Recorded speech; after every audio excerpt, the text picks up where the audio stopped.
이미 여러 번 말씀드린 대로 이 고린도 후서에서 바울 사도는 사도권의 주제를 길게 다룹니다. 이 사도권의 주제는 고린도 전서에서도 실은 중요합니다. 이 고린도 전서에는 고린도 교회의 굵직한 현안들이 10가지가 넘게 언급이 되어 있고, 이 현안들을 사도가 어떤 방식으로 다루어 나가는가, 이것을 살피는 것이 참으로 중요합니다. 오늘날 교회가 고린도 교회와 똑같은 문제를 안고 있는 게 아니라서 사도가 그 교회의 문제를 어떻게 다루는지를 살펴야만 오늘날 우리가 갖고 있는 문제를 다룰 때에 유익을 얻을 것입니다. 바울 사도는 고린도 교회의 현안 아래, 드러난 문제 아래 도사리고 있는 중요한 원인을 늘 지적하는데, 그 원인은 항상 사도권과 연결되어 있습니다.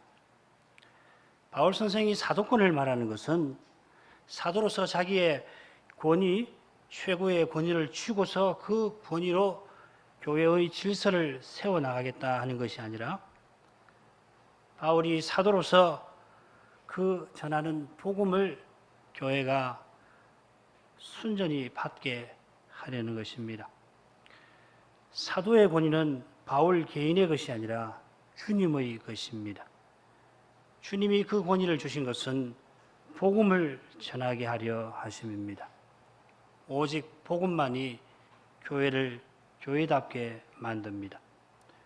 부활하신 그리스도는 이 복음으로 자기의 교회를 세워나가십니다. 이 확신 위에서 바울 사도는 주님이 주시는 지혜와 능력을 의지하여 끝까지 이 고린도 교회를 구원합니다.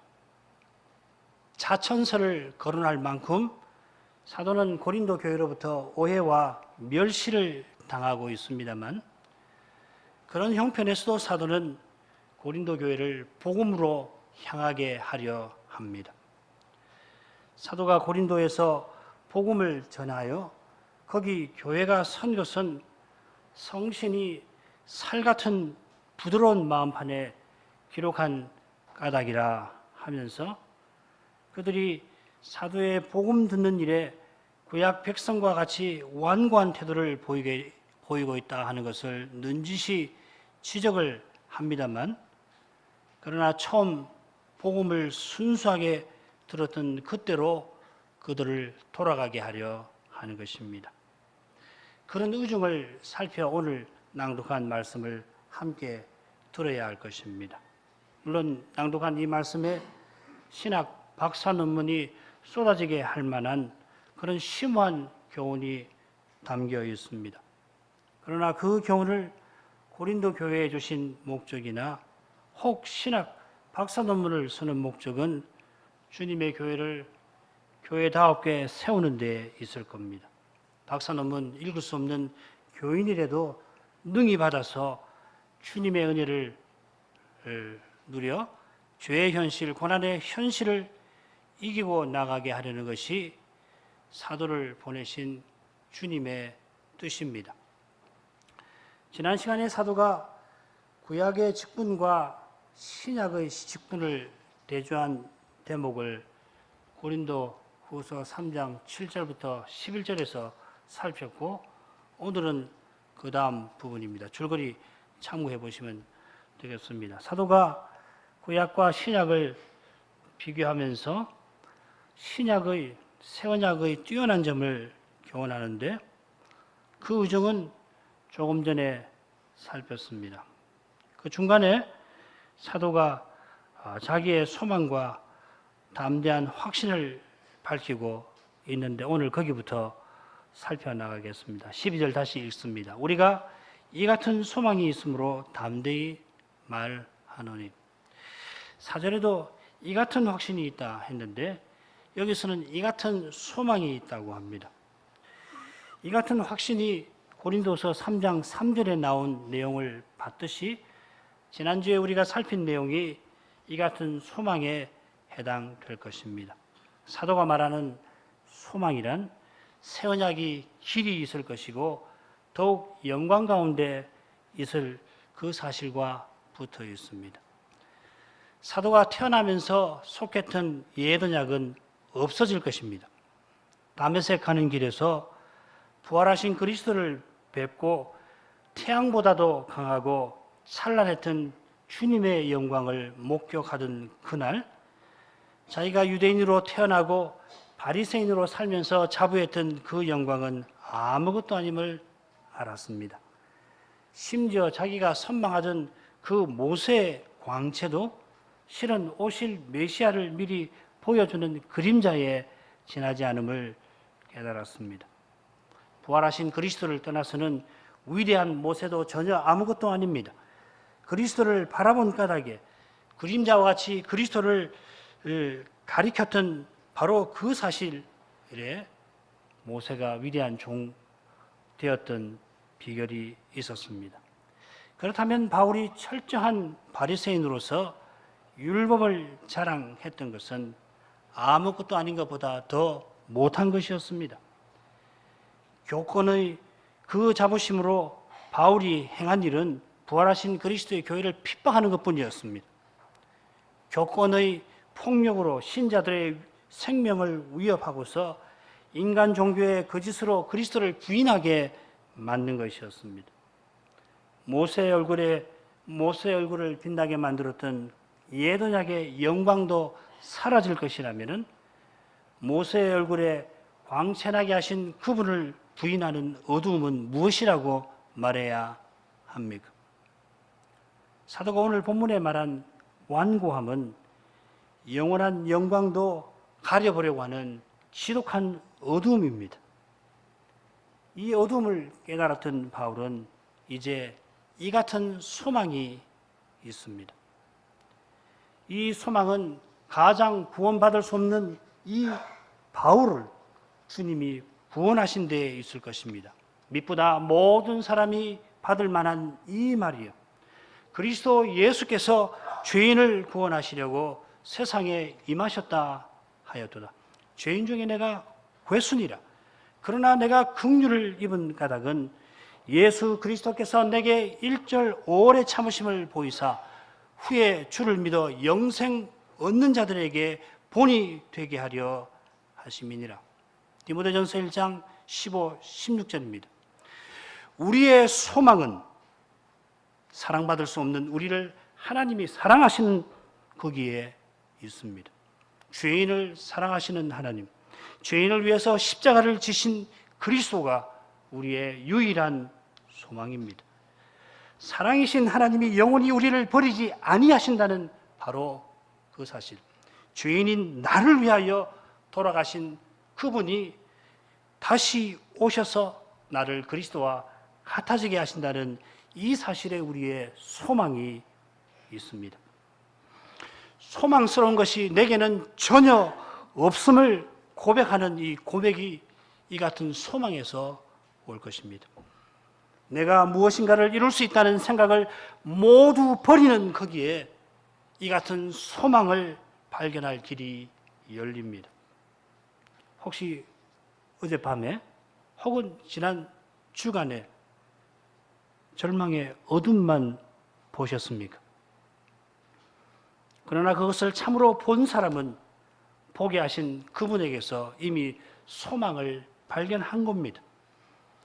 오직 사람이 소망이라 희망이라 외치는 이 세상, 그렇게 외쳐야 하는 이 세상에서 다른 사람만 아니라 바로 나 자신이 절망뿐임을 참으로 깨닫는 것은 소망의 빛이 바깥에서 비치는 까닭입니다.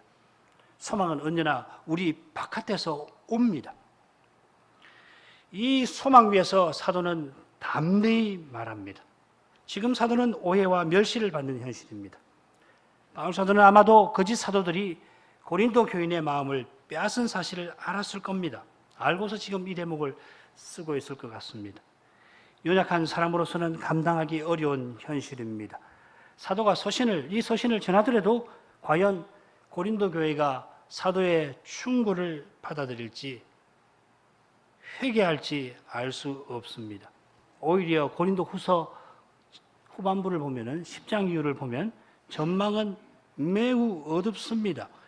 눈에 보이는 현실만 놓고 보면 연약한 사람은 포기하기 딱 좋습니다. 그러나 사도는 부활하신 그리스도 안에서 소망을 품고 전할 말씀을 거리낌 없이 전합니다. 전에도 고린도에 교회 세울 계획을 하고 거기 방문한 것이 아니었고, 고린도 전서에 기록된 것처럼 고린도 사람만 놓고 보면은 거기 교회가 서는 것이 기적입니다. 사도가 교회 세운 것 아닙니다. 부활하신 주님이 친히 세우셨습니다. 이제도 그 주님만 바라보면서 사도는 전할 교훈을 전합니다. 사도행전 20장 처음을 보시면은 이 세 번째 고린도후서를 쓰고 이루어졌던 이 세 번째 방문이 잘 이루어졌던 것 같은데, 그렇다면은 고린도 교인들이 사도가 담대히 전한 교훈을 받아들인 것 같습니다. 주님은 이런 놀라운 일을 이루십니다. 바로 거기에 사도의 담대함이 있습니다. 하늘과 땅의 모든 권세 지니신 주님이 사도를 세우시고 보내시고 전하라 하셨습니다. 사도만 아니라 무릇 말씀 사역자는 주님 안에서 이런 담대함과 소망을 잃지 아니해야 할 것입니다. 주님이 아니라 그만하라 하시기 전까지는 주님 안에서 소망을 잃지 않을 것입니다. 그러면은 담대하게 전할 심정, 담대하게 전해야 하는 그 말씀을 주님이 주실 것입니다. 그 결과는 주님의 손에 달려 있고 어떤 결과든지 주님이 영광을 받으실 것입니다. 사도는 이 같은 소망 위에서 담대히 말한다 하고서 13절에 와서 다시금 구약과 신약을 대조합니다. 첫 부분 7절부터 11절까지에서는 구약의 직분과 신약의 직분을 대조했다면은 여기서도 말씀 전하는 직분이 물론 대조되어 있긴 합니다만은 아울러서 말씀을 받는 태도라고 하는 면에서 두 언약이 대조되어 있습니다. 13절 우리가 모세처럼 수건을 그 얼굴에 쓴 것 같이 아니한다. 14절 저희가 유대인 주님 시대 사도 시대 유대인들이 왕고에서 수건이 벗어지지 아니하니까 아니하나 수건은 그리스도 안에서 벗어진다. 15, 16절 저희 마음에 수건이 덮였는데 죽기로 돌아가면 수건이 벗어질 것이다. 17, 18절 수건을 벗은 얼굴로 우리가 영광을 본다 하는 이야기입니다. 이 부분이 사실 매우 어려운데 무엇보다도 한 단락에서 사도가 이 수건을 쓴다는 표현을 우리가 얼른 보면 다양한 의미로 사용하는 것 같아서 그런 면이 있습니다. 13절에는 모세가 얼굴에 수건을 쓴다 했고 14절부터 16절에는 저희 곧 사도시대 유대인들이 수건을 쓴다 했습니다. 게다가 15절에 가면은 그 수건이 유대인들의 마음을 덮었다 하였습니다. 그리고 17, 18절에 가면 이번에는 우리가 그 수건을 벗었다 하면서 다시 수건을 벗은 얼굴이라고 하는 표현이 나옵니다. 그러니까 어떻게 보면 종잡을 수가 없지요. 도대체 수건을 쓴다, 얼굴에 쓴다, 뭐 마음을 덮었다, 무슨 말인가? 자, 그런데 18절에 나오는 수건을 벗은 얼굴은 13절에 모세가 수건을 얼굴에 쓰는 것과 서로 짝을 이룹니다. 13절의 사도는 우리는 모세처럼 수건을 얼굴에 쓰지 아니한다 하고 18절에서는 우리가 수건을 벗은 얼굴로 주의 영광을 본다 합니다. 그러면 모세가 수건을 얼굴에 쓴 것은 주의 영광을 보지 않는다는 것입니까? 한번 질문을 돌려보십시오. 그렇지 않다면 사도가 여기서 대체 뭘 대조하는 것일까요? 14절과 15, 16절은 유대인들이 수건을 쓴 상태로 구약을 읽는 사실과 그 수건은 그리스도 안에서만 제거되는 사실을 다룹니다. 두 부분 역시 수건과 마음이 서로 연결되어 있습니다. 유대인들의 마음이 완고해서 수건이 벗어지지 않습니다. 그처럼 수건이 그들의 마음을 덮은 상태에 있습니다. 마음을 덮은 수건은 그리스도 안에서 없어지고 주께로 돌아갈 때에 벗겨집니다. 자, 그런데 모세가 얼굴에 수건을 쓴 일과 사도시대의 유대인들이 마음에 수건을 쓴 상태가 무슨 관계가 있는 것입니까? 좀 어렵지요. 이런 물음을 풀기 위해서 본문을 살피기 전에 모세의 일을 좀 간단히 살피는 것이 좋겠습니다. 그 일이 출애굽기 34장에 기록이 되어 있습니다. 매우 긴 본문인데 여러분들이 이 사건을 금송아지 사건 그리고 그 이후에 있었던 일을 잘 아시니까 먼저 이 부분을 같이 생각을 해보죠. 이 부분은 셋으로 나눠볼 수 있습니다. 모세가 하나님의 영광을 구하고 하나님이 그 영광을 보이시면서 자기 이름을 계시하십니다. 그게 출애굽기 33장 15절부터 34장 9절입니다. 그리고 34장 10절부터 28절까지는 여호와께서 이스라엘의 언약을 세우십니다. 그 말은 금송아지 우상을 만들어서 그들이 언약을 파기했으니까 하나님도 이스라엘을 버리겠다 하신 그 사실을 기억하시면 됩니다.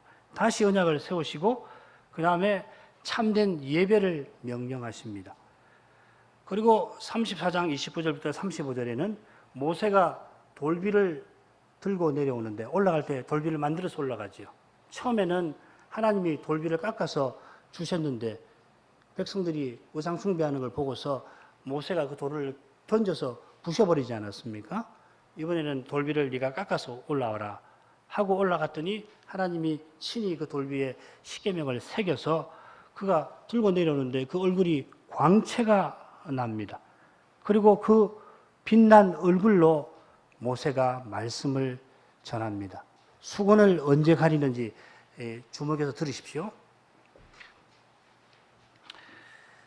모세의 얼굴이 빛난 것은 그가 만세반석 그 갈라진 틈에서 여호와의 영광을 뵌 까닭입니다. 우리 주일 후 저녁 후에 만세반석 찬송 드는 그 만세반석입니다. 여호와의 영광을 뵌 장면이 첫 단락에 나오는데 모세가 그 영광을 구하는 부분과 그 영광을 뵙는 부분이 앞뒤로 나오고 돌비에 관한 내용이 나옵니다. 처음 부분 보죠. 33장 15절부터 23절까지는 모세가 여호와의 영광을 구합니다. 주의 영광을 보여주십시오. 그리고 여호와께서 그래 내가 내 이름을 너에게 알려주마. 그러고서 34장 1절부터 4절에서는 올라오는데 돌비를 만들어서 올라오고 모세 홀로 올라와라 하십니다. 그리고 34장 5절부터 9절에는 여호와께서 그 영광을 보여주시죠. 이 줄거리를 보면 알 수 있듯이 모세가 여호와의 영광을 구한 것이나 여호와께서 그 영광을 모세에게 보여주신 것이 돌비에 새기신 언약과 관계가 되어 있습니다. 이스라엘이 언약을 파기해서 하나님이 그들을 다 멸해버리시고 모세 한 사람을 통해서 새로운 백성을 세우려 하시는데 모세가 중보 기도를 드리니까 그 마음을 돌이키셨습니다. 그런데 나는 너희와 함께 올라갈 수 없다. 너희 목이 곧아서 나는 너희와 못 올라간다 하셨습니다. 그때 모세는 하나님이 함께 올라가시지 않는 가나안은 아무 의미 없습니다. 하나님 같이 가시지 않으면 필요 없습니다. 간구하니까 하나님이 내가 친히 가리라. 이 33장 앞에 나오는 내용입니다. 그때 모세가 내가 함께 가겠다 하시는 하나님의 말씀 듣고는 주의 영광을 내게 보여주십시오. 모세의 청을 받으시고 하나님은 반석 틈에 모세를 들어가게 하시고 하나님의 손으로 모세를 덮었다가 먼저 지나가시고 살짝 손을 떼서 하나님의 등을 보게 해주십니다. 하나님의 얼굴을 보고 살 자가 없기 때문입니다. 하나님을 가까이 하는 것이 하나님의 영광을 뵙는 것이 우리에게 복인데 죄인이 스스로는 하나님을 가까이 할 수 없습니다. 하나님을 가까이 하는 그 길은 하나님이 내십니다. 그것이 바로 돌비에 새기시는 언약입니다. 그런 까닭에 하나님이 모세에게 그 영광을 보이신 후에 이스라엘과 다시 언약을 맺으십니다. 그 내용이 두 번째 내용이에요. 보십시다. 34장 10절부터 11절 내가 언약을 세우리라. 큰 이적을 가나안 족속에게 행할 것이다. 그리고 12절부터 17절까지는 가나안과 언약을 맺어서 우상 숭배하지 말아라 하십니다. 그리고 18절부터 26절에는 대신에 반대로 너희는 절기를 지켜서 나를 참으로 예배하라 하십니다. 그리고 27, 28절은 내가 너와 이스라엘과 언약을 세웠노라 하시고 언약을 새긴 돌비를 주십니다. 모세가 강구한 대로 하나님이 영광을 보이신 것은 언약을 파기한 이스라엘과 다시 언약 세우려 하심입니다. 그 영광을 나타내실 때 인자와 진실이 많은 하나님이시라 하시면서 그러나 형벌 받을 자는 결단코 면제하지 않고 형벌하리라 하셨는데 그게 영광 보이실 때 자기 이름을 계시하시면서 여호와로라 여호와로라 은혜롭고 자비롭고 노하기를 더디하시고 인자와 진실이 많은 하나님이라 내가 복을 1000배까지 주겠지만은 그러나 형벌 받을 자는 결단코 면하지 않고 형벌할 것이다 하셨지 않습니까?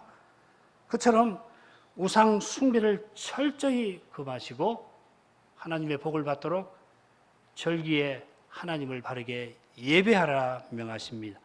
하나님을 바르게 예배하면 그 인자 사랑을 1000배까지 베푸시겠지만은 하나님을 버리고 다시금 버리고 우상을 좇으면 단연코 형벌하실 것입니다. 하나님의 영광은 사랑의 영광으로도 나타납니다만은 진노의 영광으로도 나타납니다. 진노할 죄인에게 구원을 약속하셨으니 언약 백성은 마땅히 하나님을 섬겨야 할 것입니다만은 마지못해 섬기지 않고 하나님을 사랑하는 심정으로 섬겨야 합니다. 이것이 언약을 지키는 것입니다. 언약은 사랑의 관계입니다. 모세가 40일 시내산에서 하나님과 함께 지냈는데 끝에 하나님이 돌비에 십계명을 새겨주십니다. 그 돌비를 들고 모세가 내려오는데 얼굴이 빛났습니다. 그 부분이 34장 마지막 부분입니다. 보십시다. 29절 보면 모세가 돌비를 가지고 내려오는데 얼굴이 빛나지만 자기는 모릅니다. 사람들이 이스라엘이 그걸 보고 두려워하는데 모세가 먼저 지도자들을 가까이 부르고 그리고 이스라엘을 가까이 오게 해서 말씀을 전합니다. 30절부터 32절입니다. 수건을 썼습니까? 벗었습니까? 33절을 보면 모세가 말씀을 전한 후에는 수건으로 자기 얼굴을 가립니다. 그리고 하나님께 나갈 때 회막이 있죠. 지금 기억하실 겁니다. 우상 숭배한 후에 하나님께 기도하려고 진 바깥에 회막을 하나 만들어 가지고 그 회막에 지금 여호와의 영광 구름이 있습니다. 그래서 모세는 그 회막에 가서 하나님께 말씀을 전하고 또 받게 됐는데 그때는 수건을 벗고 가서 하나님과 말씀을 나눕니다. 35절 하반절에는 모세가 하나님께 말씀을 하러 들어가기까지는 그러나 다시 수건으로 얼굴을 가렸다 하였습니다. 말씀드린 대로 모세의 얼굴에 광채가 나니까 백성들이 두려워합니다. 백성들이 두려워하는데 모세가 수건으로 얼굴을 가려준 것이 아니라 무서워하니까 아이고 내 얼굴에 광채가 나서 두려워하는가 보다 하고 수건을 가리는 것이 아니라 아론과 장로들을 먼저 불러다가 서로 이야기를 합니다. 말씀을 전합니다. 그 광경을 백성들이 보고는 모세에게 가까이 나옵니다. 모세가 광채나는 얼굴로 그들에게 하나님의 말씀을 전하고 하나님 말씀을 다 전한 후에는 얼굴을 수건으로 가립니다.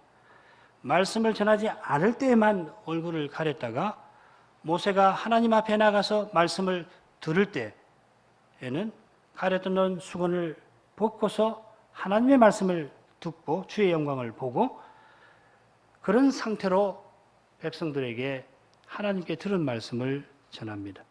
말씀 받고 전하는 때는 수건을 벗었는데 그러지 않을 때에만 수건을 쓴 것이죠. 그 이유가 뭘까요? 그 이유는 분명합니다. 모세는 자기 얼굴에 광채가 하나님의 영광을 본 결과임을 드러내려는 것입니다. 하나님의 영광을 보는 것은 희한한 현상 보는 것이 아니라 하나님의 말씀을 듣는 것과 붙어 있는 것입니다. 하나님이 배동한 이스라엘과 다시 언약을 맺어주시는 사실과 붙어 있는 것입니다. 모세가 자기 얼굴의 광채를 보고 두려워하는 이스라엘을 위하여 그 광채를 수건으로 가리지 아니한 것은 그들을 협박하려고 하는 것이 아니라 하나님의 언약을 잊지 않게 하려는 것입니다. 마찬가지로 그들에게 언약의 말씀을 전하지 않을 때에는 수건으로 자기 얼굴을 가렸습니다. 수건으로 얼굴 가리면은 생활하기가 불편하겠죠. 해보진 않았습니다만은 당장 몇 시간만 얼굴을 수건으로 가려도 불편할 것 같아요. 숨쉬기도 쉽지도 않고. 그 불편을 감수한 것은 언약 백성의 유익을 위함일 겁니다. 말씀 전할 때가 아니면 얼굴에 광채를 가려서 그 광채를 볼 때마다 언약의 하나님께로 백성의 마음이 향하게 한 것입니다. 모세는 얼마 전에 시내산에서 여호와의 음성을 들었던 이 이스라엘이 어떻게 언약을 저버렸는지를 잘 압니다. 여호와의 영광 구름이 시내산에 머물러 있어서 그들이 주의 영광을 보고 있으면서도 모세가 속히 내려오지 아니한다고 해서 아론을 앞세워 우상을 만들고 섬겨 이집트로 돌아가려 했습니다. 이것이 에스겔이 말한 굳은 마음입니다. 완고한 마음, 마음에 할례받지 못한 상태입니다. 고린도서 3장 14절에 나오는 완고함입니다. 영광 구름을 보면서도 우상 섬기는 이스라엘의 상태를 알고서 말씀 전할 때가 아니면은 얼굴에 영광을 가렸던 것입니다. 자, 이런 구약의 줄거리와 배경 위에서 이제 본문을 좀 더 보십시오. 13절 읽겠습니다. 우리는 모세가 이스라엘 자손들로 장차 없어질 것의 결국을 주목치 못하게 하려고 수건을 그 얼굴에 쓴 것 같이 아니하노라. 12절에서 사도는 이 같은 소망을 말하면서 자기가 담대히 복음을 전한다 하였습니다. 말씀드린 대로 이 같은 소망이란 옛 언약이 새 언약이 옛 언약과는 달리 패하지 아니하고 영원히 있어서 이 그리스도를 전하는 일은 절대로 실패하지 않을 것이라 하는 것을 가리킵니다. 당장에는 고린도 교회가 이 사도를 오해하고 무시하는 현실입니다만은 이 현실에서도 사도는 이 같은 소망 위에서 그리스도를 담대히 전할 수 있습니다. 모세의 직분은 오실 메시아를 전하는 점에서 영광이 있긴 합니다만은 실체가 등장하면 그림자는 물러가듯이 옛 언약은 흠이 있어서 히브리서 8장 7절입니다. 흠이 있어서 옛 언약 백성이 언약을 지키지 못하고 정죄당해야 했습니다. 그러나 그리스도의 직분은 사도의 봉사를 통해서 그 목적을 이룹니다. 모세의 광채는 사라집니다마는 그리스도의 영광은 영원합니다. 사도는 모세가 수건을 그 얼굴에 쓴 목적을 이스라엘 자손이 장차 없어질 것의 결국을 주목하지 못하게 함이라 하였습니다. 이 표현 7절 한번 보십시오. 7절과 매우 비슷합니다만 똑같지 않지요. 7절 하반절에 보면 이스라엘 자손들이 모세의 얼굴에 없어질 영광을 인하여 그 얼굴을 주목하지 못하였거든. 없어지려든지 또 주목하지 못한다든지 이스라엘 자손 보면 매우 비슷한 표현이 사용되었습니다. 이 고린도후서 3장 7절 하반절은 출애굽기 34장의 내용을 요약합니다만은 13절은 모세가 그 얼굴을 수건으로 가린 목적을 기록합니다. 그러니까 13절에 장차 없어질 것은 7절에 모세의 얼굴에 없어질 영광과 똑같다고 보지 않아도 되는 겁니다. 그보다는 13절이니까 우리가 11절에 살핀 대로 없어질 것, 11절에 나오는 없어질 것, 곧 옛 언약이라고 보는 것이 더 자연스럽습니다. 없어질 옛 언약의 결국을 주목하지 못하게 한다 하는 말이 무슨 뜻입니까? 이스라엘이 두려워서 모세의 광채나는 얼굴을 주목하지 못했는데 그 두려움은 자기들의 죄가 심판받아야 한다는 사실과 붙어 있습니다. 사람의 얼굴에 광채가 나니까 이거 신기하다. 뭐 저렇게 신기한 일이 다 있어 하고 다가가서 본 게 아니라 그 광채를 볼 때 자기네 죄가 드러나서 두려움에 휩싸였던 겁니다. 모세가 사람의 힘으로 자기 백성을 계도하려고 했다면 그 두려움을 이용하려 했을 것입니다만 백성의 죄는 사람의 힘으로 없앨 수 없고 오직 하나님의 은혜로만 사함받는 까닭에 모세는 말씀을 전하려 하였습니다. 말씀을 전할 때만 그 얼굴을 가리지 않았던 것은 말씀을 받을 때만이라도 그 완고한 마음을 내려놓게 하려는 것입니다. 그런 까닭에 말씀 전하지 않을 때에는 자기 얼굴을 수건으로 가려서 이스라엘이 혹시라도 완고한 마음 먹고 언약을 박차고 나가지 않게 하려 했던 것입니다. 그러나 신약의 사도는 그럴 필요가 없습니다. 사도의 직분은 성신의 직분입니다. 살 같은 마음에 성신으로 말씀을 새겨서 이것이 고린도후서 3장 4절부터 6절에 나오는 표현 아니에요? 그래서 신약 백성은 그 말씀을 순종해서 거룩한 삶을 살아갑니다. 그리스도께서 성신으로 행하시는 이 놀라운 사실을 의지하여 사도는 지금 문제 많은 고린도 교회를 방문하려 합니다. 부활하신 그리스도를 의지하여서 자기를 오해하고 멸시하는 그 교회에 말씀을 전하려 합니다. 사람에게는 소망 보이지 않습니다. 고린도 교인들이 본성상 구약 이스라엘보다 나을 게 없습니다. 그 점에서는 사도 자신도 다를 바 없습니다. 이 바울은 하나님을 섬기노라 하면서 그리스도를 핍박했던 인물입니다. 기독교 역사상 가장 지독한 이 핍박자를 가장 위대한 사도로 삼으신 그 주님이시라면 고린도 교회의 문제만 아니라 그보다 더 지독한 문제도 해결하실 것입니다. 그분의 십자가와 부활이 그 해답이고 완전한 해답이 그분의 재림때에 나타날 것입니다. 그분이 우리 가운데 계신 영광의 소망입니다. 바울이 그런 심정을 지금 토해냅니다. 사도는 옛 언약이 사라지고 있는 시대를 살아가고 있는데 자기 시대의 옛 언약 백성들이 어떤 상태인지를 이어서 설명합니다. 둘째 부분, 셋째 부분은 같은 주제니까 한목에 읽겠습니다. 14절부터 16절. 그러나 저희 마음이 완고하여 오늘까지라도 구약을 읽을 때 그 수건이 오히려 벗어지지 아니하고 있으니 그 수건은 그리스도 안에서 없어질 것이라. 오늘까지 모세의 글을 읽을 때 수건이 오히려 그 마음을 덮어두다. 그러나 언제든지 주께로 돌아가면 그 수건이 벗어지리라. 모세가 우려했던 대로 옛 언약 백성은 마음이 완고하여 구약에서 주의 영광을 보지 못하였습니다. 모세가 광채나는 얼굴로 언약의 말씀을 전해서 오실 메시아를 바라보게 했습니다만 시내산 아래에서 이듬해 2월까지 지내다가 2월 20일에 가나안을 향하여 출발을 하게 됩니다마는 약 1년쯤 가데스 바네아에서 열 정탐꾼의 불신앙적인 보고를 받고는 이스라엘 백성들이 낙담을 해서 하나님의 진노를 받아 1세대는 모두 광야에서 죽게 되었고 모세의 말대로 10번이나 하나님의 말씀을 거역하였고 시편 95편에 있는 대로 40년 동안에 하나님을 시험하였습니다.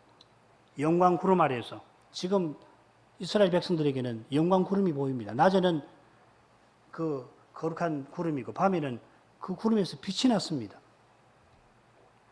그 구름에서 하나님의 진노의 불이 나와서 아간 같은 사람 죽여버리십니다. 땅이 갈라집니다. 그런 걸 본 분들이 날마다 그 영광 구름을 보고 있습니다.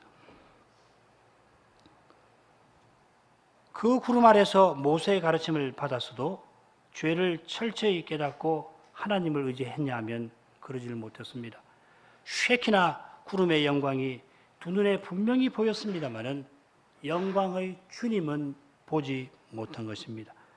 모세와 함께하던 광야 백성만 아니라 가나안에 들어갔던 백성도 마찬가지고 지금 사도가 활약하던 이 시대에도 다르지 않습니다. 오히려 이 세대는 메시아를 십자가에 내어 줄 만큼 그 마음이 완고하였습니다. 바울 사도가 여기서 오늘까지라는 말을 두 번이나 사용하면서 이들의 완고함이 얼마나 끔찍한가를 보여줍니다. 이제 옛 언약이 폐해질 때가 얼마 남지 않았습니다.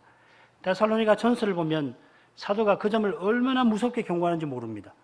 유대인은 주 예수와 선지자들을 죽이고 우리를 쫓아내고 하나님을 기쁘시게 아니하고 모든 사람에게 대적이 되어 우리가 이방인에게 말하여 구원 얻게 함을 저희가 금하여 자기 죄를 항상 채우며 노하심이 끝까지 저희에게 임하였느니라. 노하심이 끝까지 임했다는 말은 심판이 유대인들에게 곧 닥칠 것을 가리키는 겁니다. 심판이 목전에 와 있는 겁니다. 과연 20여 년 지나면 예루살렘은 멸망해 버립니다. 메시아가 십자가에 달리시고 부활하셔서 그 복음이 천하에 전파되고 있는 바로 그런 때에 많은 유대인들은 완고한 마음으로 구약을 부지런히 읽습니다마는 수건이 그 마음을 가려서 구약에서 모세의 글에서 보아야 할 것을 보지 못합니다. 자기 죄를 보지 못하니 자기가 다른 사람과 근본적으로 다른 선민인 줄 압니다.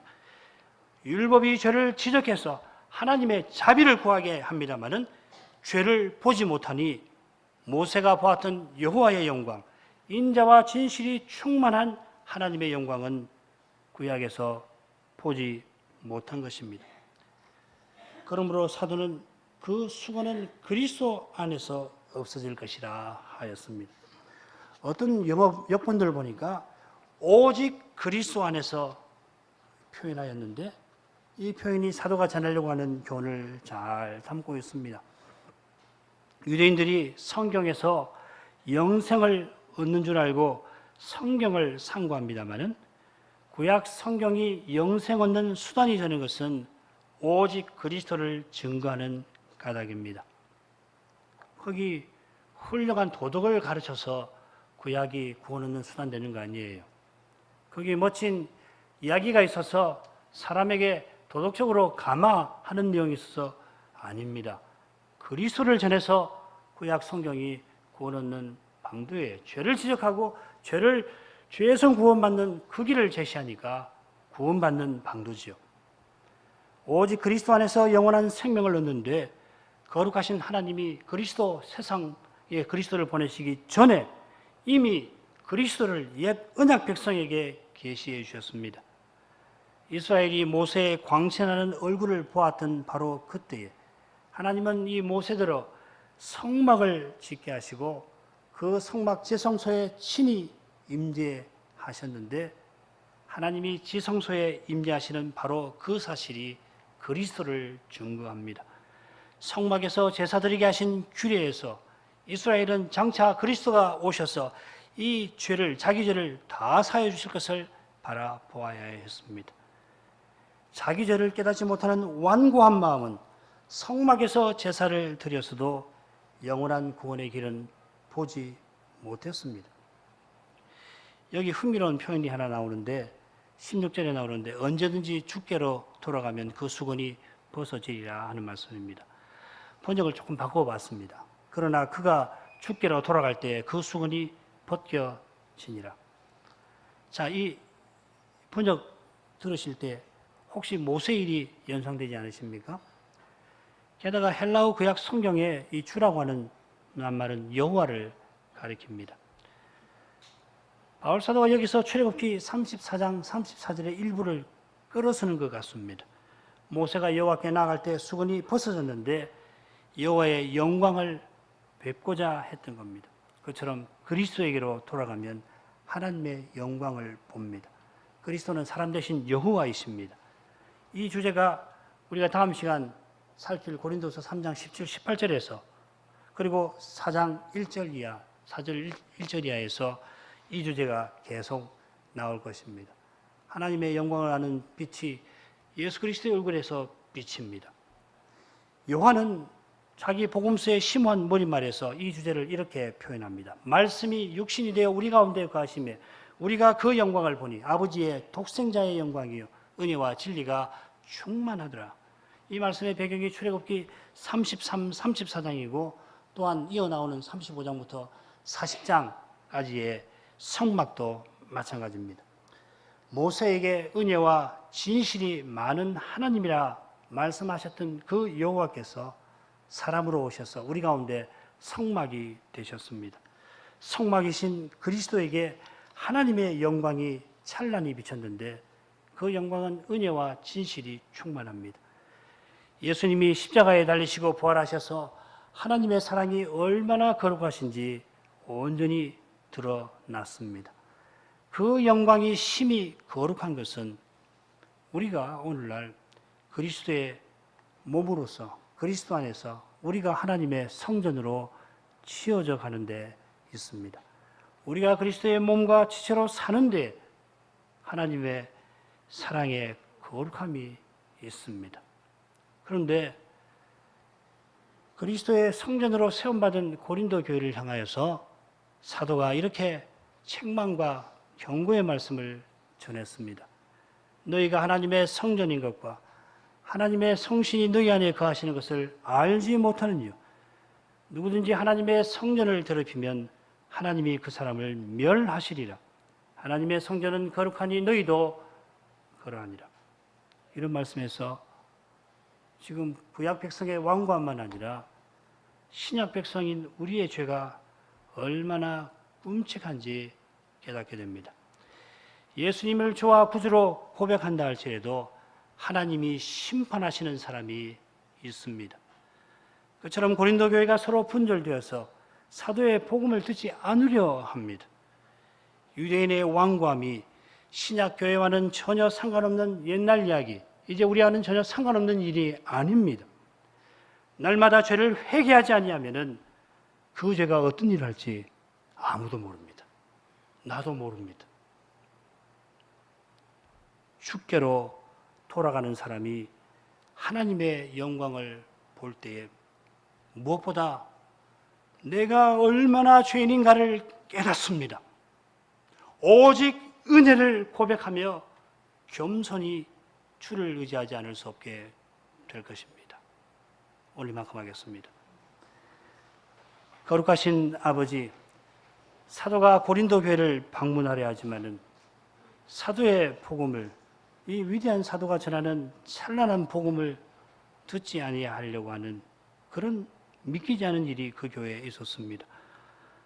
거짓 사도들이 이 교회를 공격하였고 교인들의 마음을 이미 사로잡은 상태이고 그 전에도 이 교회가 나는 바울에게, 나는 아볼로에게, 나는 게바에게 이렇게 서로 싸우면서 하나님의 성전을 더럽히고 있던 형편이었습니다.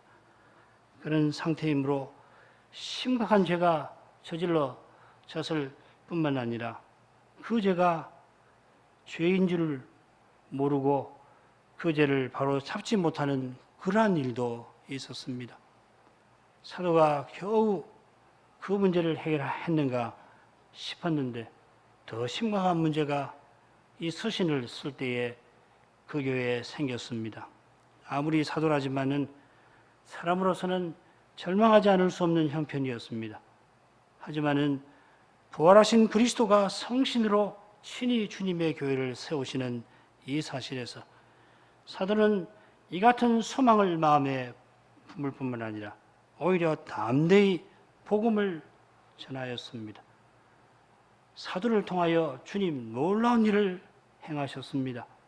하늘에 계시는 주님은 이제도 원하시면 이런 일을 능히 행하실 것입니다. 소망은 주님 안에 있습니다. 주님이 영광의 소망이십니다. 이제도 저희가 주님만 바라봅니다. 예수님 이름으로 기도합니다. 아멘.